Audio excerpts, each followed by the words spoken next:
All right, so we're getting our day started over here at the local Home Depot, making sure that we have the 2x4s, the treated 2x4s, a door, and some plywood for framing. Once everything is loaded up on the truck, we're gonna head over to the Hill House. The guy that you saw, the painter that you just saw, he actually painted the house that I live in, and I was wondering, there he is, and I was wondering if he wanted to do some more jobs with me in the future. So I got his information, and I definitely look forward to talking to him again in the future. So basically the way that this video is going to be set up is I'm going to have the framing work going on in the background, and I'm going to talk a little bit about being a general contractor versus managing the project yourself, and talk a little bit about pricing. All right, so we're at the house, and I'll give you a quick rundown, and then we'll talk about the general contractors and other contracting work. Over here where you see the garage door still up, that's going to be the washer and dryer area. And then once this door comes down, you'll see that there's a door right on the other side of that door, parallel to that wall. There's going to be a full bathroom, and then back there on that back wall is going to be a closet. All right, so they will be working on here, getting the framing up, and then we can kind of watch that as we go along. All right, so let's talk a little bit about being a general contractor versus working on a project yourself. If you're a general contractor, if you hire a general contractor, you can scale your business and you can hire in markets across the United States. You can get the deals out of town, and you can be in a position to scale your business. The not so good thing about it is when you're first starting out, you don't get to truly learn your market, because the general contractor is out there responsible for making sure that your project is on time and on budget. They're out there reaching out to the contractors, getting their availability, and making sure that they can do the work. So they are getting that knowledge instead of you. And then once they have all of this number, the general contractor has then built their personal network in the area. But when is it a good time to have that information yourself? In my opinion, it is when you're just starting out. So that is why I chose to manage this project myself. By me managing the project, right, it is not a scalable endeavor at this point. Like at max, I can do about 3 houses at a time. But since I'm just starting out, there's a lot to learn, and experience is the best teacher. So I am managing this one project. I am my own general contractor. Learn the rules in your area before you say that you're your own general contractor, because one of the stipulations is that I have to live in this house, and I will I will make that statement right. It will be a true statement by the end of the process. Okay, so let's talk a little bit about the value of getting quotes. Number one, you can identify what's going on with your pricing. You can determine the availability of your people, and you can determine how they approach a project.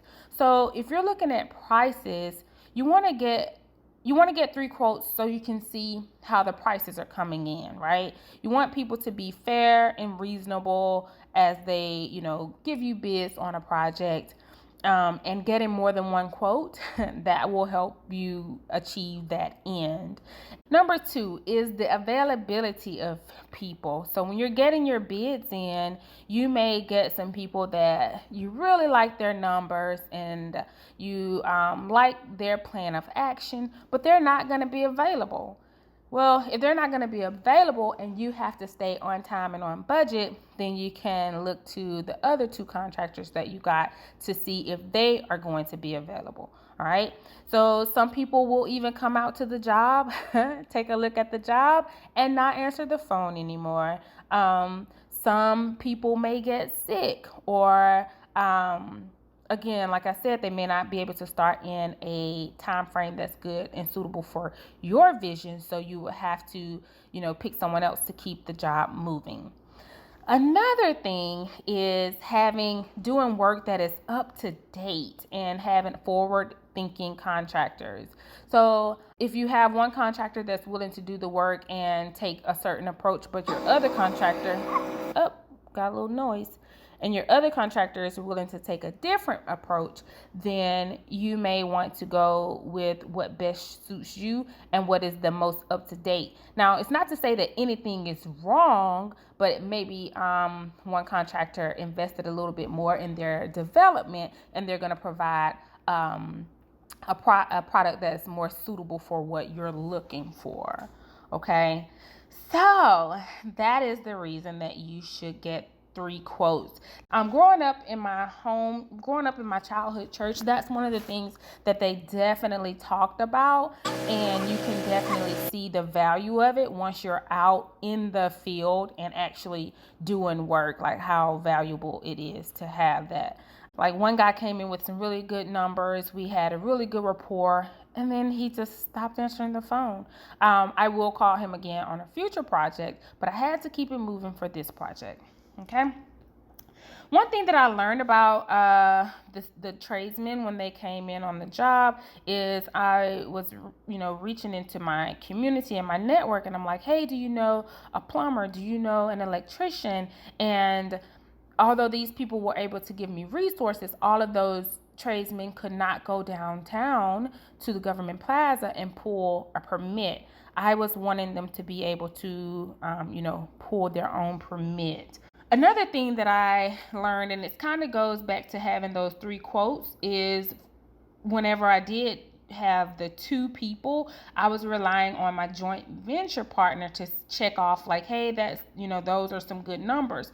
But if I had gotten the 3 numbers myself, I would have been able to determine myself what was good numbers. So super important to get at least 3 numbers. And then, like I said, they are all people that you can use in the future. Now, another thing with the quotes is, one of the guys that does HVAC work, I grew up with him in the church. I was honored to be able to reach out to him to see if he could help me on the project. So those are some of the decisions that you can make as well. Like, if you want to work with a certain interior designer and they may come in $1,200 more than someone else, but if that's someone that you really want to work with, then you can go ahead and work with them. But you want to have that number before, so you can be looking at your numbers as opposed to working off of emotions. Okay, so as we wrap it up, let me know in the comments how you enjoyed this video. Let me know what your biggest takeaway was from the video. Let me know how you hire contractors or how you plan to hire contractors. If you are looking to do some investments in the future, are you going to hire a general contractor, or are you going to manage the project yourself? One other thing I want to mention really quickly, the way that I pay the contractors is through writing checks.